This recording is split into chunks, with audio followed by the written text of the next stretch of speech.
Welcome to another episode of InRange. I have in my hands a beautiful Pedersoli 1859 Sharps 54 caliber paper cartridges musket cap ignition. Sometimes these were referred to as Beecher's Bibles. Just before the Civil War, a whole bunch of these were shipped in crates labeled Bibles to not draw attention for the abolitionists that were going to start an uprising with the slaves against slavery. The idea was that the Bible had something to argue against in regards to slavery, but the Sharps rifle would be the ultimate solution to slavery in the United States. Now, we all know where that landed up, turned into the Civil War. That said, this isn't about that. What's happening here is remote brutality. So, just this last weekend, there was supposed to be Finnish Brutality, the Winter War edition, in Finland. COVID restrictions prevented the ability of the match to be run. On top of that, I wasn't able to attend because I didn't feel comfortable with doing international travel without able to being acquire my vaccine, and I have not gotten mine yet. So I stood down, but a small handful of people made it there. Ian, one of them, he already has a video up about this with the What Would Stoner Do carbine. And so what happened was we've decided to make a call out to the audience. You out there, the viewer, get out there and get some shooting in if you can, because man, we're not getting enough of that in right now, are we? And what we have here is a modified version of the Cassarda drill. Cassarda drill, if you haven't seen it before on InRange or at the Brutality matches, is something I actually designed but did not name it for myself. Someone else put my name on it, but it is my stage design. The idea behind it was you would throw a kettlebell downrange. Where it landed would be your next prone position to get a hit on a target or something like that. It turns out it was a very difficult stage that really balanced everything we'd want in a two-gun stage. It balanced strength, cardio, and marksmanship all in one thing.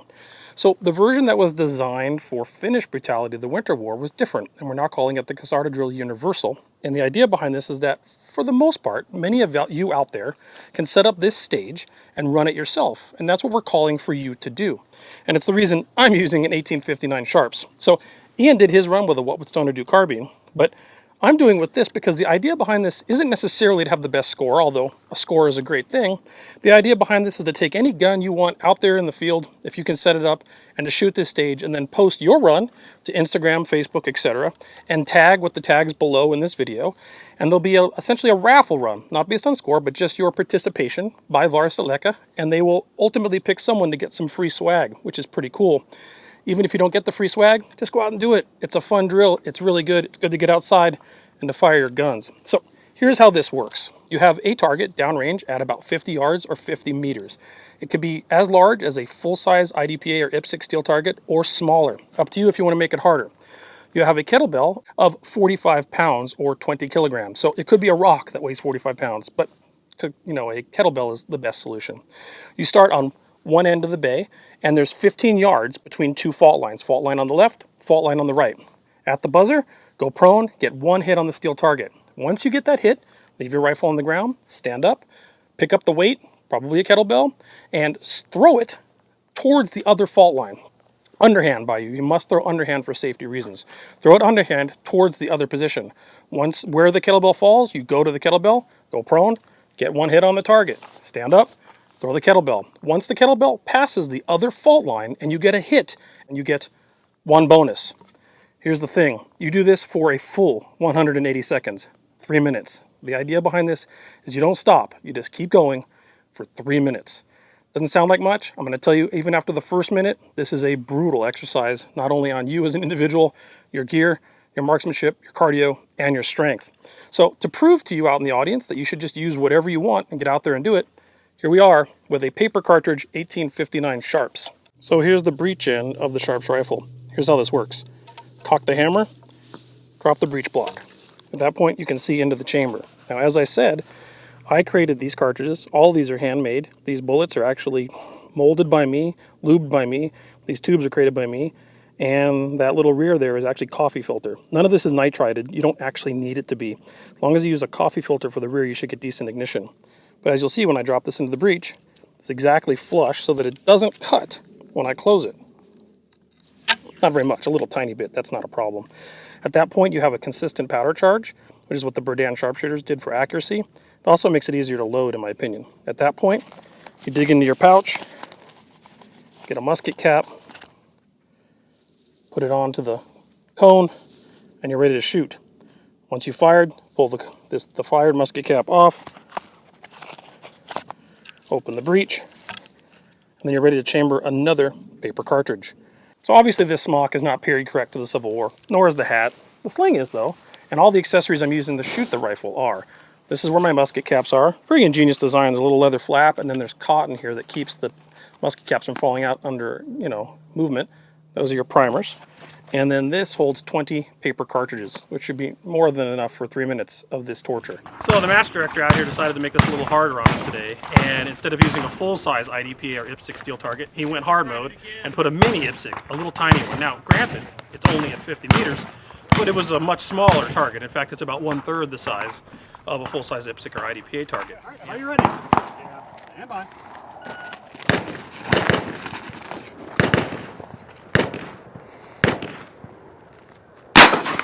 You're high over at height of the target. How high? Height of the target over. Aim lower. High. Aim lower. Yeah. Aim lower. Where were your sights? 6 o'clock. 6 o'clock. Come down. Height of the target under at 6 o'clock. Windage was good. Up!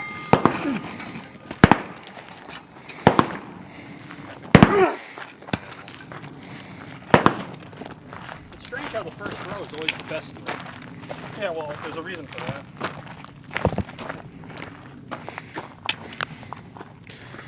I was saying it'd be interesting to keep track of metrics of time to first bonus, time to second bonus.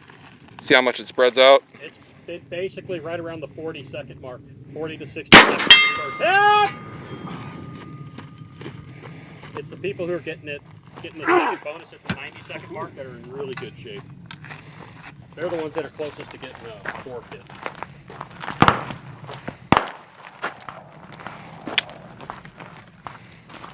Rebs are coming.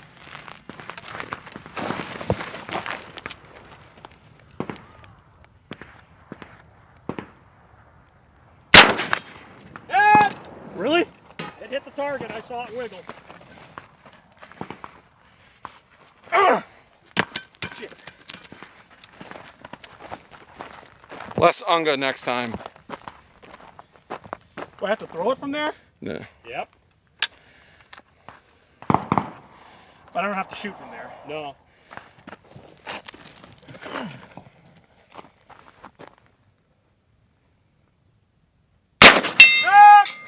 Bonus 1! Don't throw it on your rifle.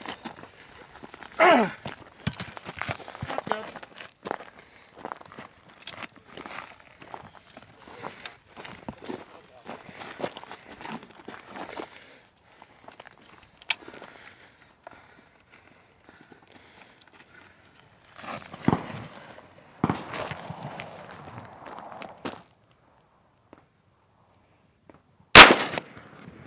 You're high over. Height of the target.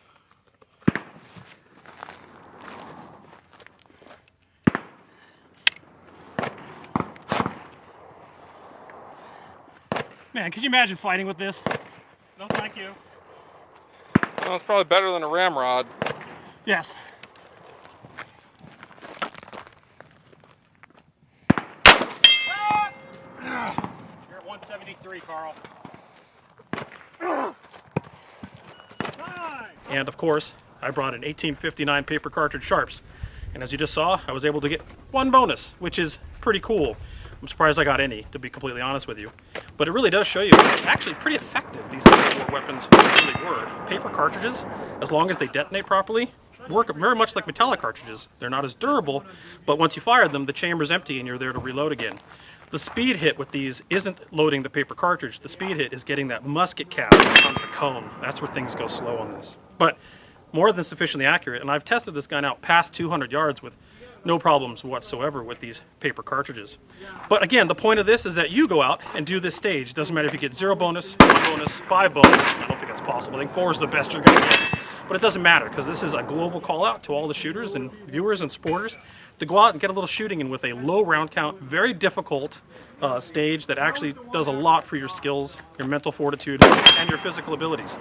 Guys, thanks for watching. Don't forget to get your video up, hashtag it on Facebook and Instagram, and be submitted into Varusteleka's raffle. All the black powder, these bullets, all the work, the time to go out here and do this. This rifle, in fact, which you're going to see more of on the channel, it's because of Patreon supporters. And I'm thankful to all of you. If you can't, I totally understand. To subscribe to one of my multiple distribution points, you can find them all at InRange.tv/watch. Thanks for watching.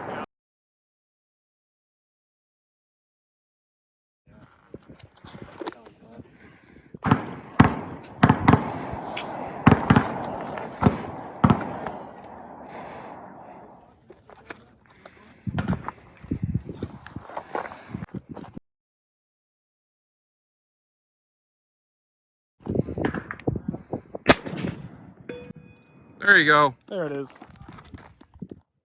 200 yards. It's because I told you I wasn't filming, but I was. Yeah, you have to not film to get hits.